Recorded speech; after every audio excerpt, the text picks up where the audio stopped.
Let's talk about one of the most important and most misunderstood executive function skills, working memory. Most people confuse working memory with short-term memory. But here's the difference. Short-term memory is like a drawer. You put something in, close it, and it sits there briefly. Working memory is more like a notepad. You're not just holding information, you're actively using it in real time.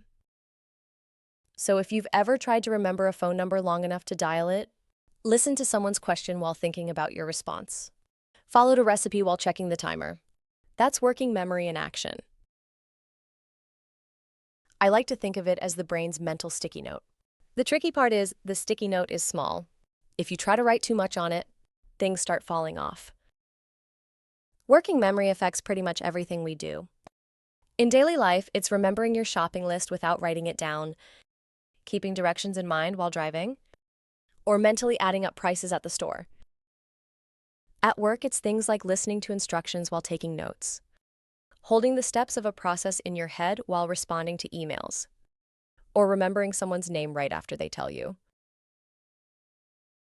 And here's an important point. For neurodivergent people, working memory differences are extremely common. That doesn't mean someone is careless or disorganized. It just means their brain may need different supports to work efficiently. There are actually two types of working memory. Verbal working memory, holding words or numbers in mind, like remembering a phone number or mentally rephrasing something you just heard. And visual-spatial working memory, holding images or locations, like remembering where you parked or picturing directions in your head. Most of us use both every day. Some people are naturally stronger in one than the other, and that's completely normal. Why is working memory harder for neurodivergent brains? Here's the science in plain language. Working memory relies on the prefrontal cortex. That's the part of the brain responsible for attention and organization. In ADHD and autism, that system works differently, which means it may take more effort to hold information in your mind. Dopamine, the neurotransmitter that helps you hold on to thoughts, can be lower in ADHD, which makes those thoughts slip faster.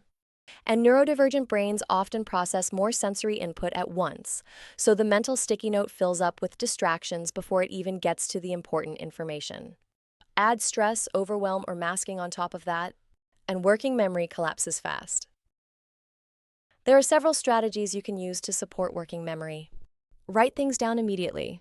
Use sticky notes, to-do lists, or digital reminders. Chunk tasks into fewer steps instead of holding the whole thing in your head. Repeat or say things out loud to lock them in.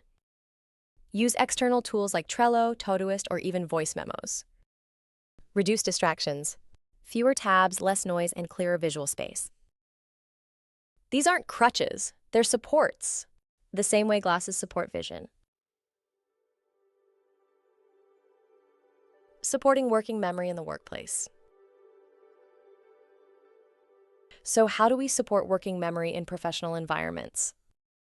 If you struggle with working memory yourself, ask for instructions in writing. Repeat key details back to confirm. Use checklists for recurring tasks. Set reminders immediately, not later. If you're a manager, provide agendas ahead of meetings. Follow verbal instructions with written confirmation. Break complex projects into phases with clear starting points. Give people a moment to process instead of rapid-fire directions. If you're a colleague, share links or notes after conversations. Offer friendly reminders without judgment. Collaborate out loud. Don't assume everything stays in someone's head. Working memory support shouldn't be a special favor. It should be part of good communication. Working memory is your mental sticky note, and it's small. Some people just have less space on that sticky note or more distractions competing for it.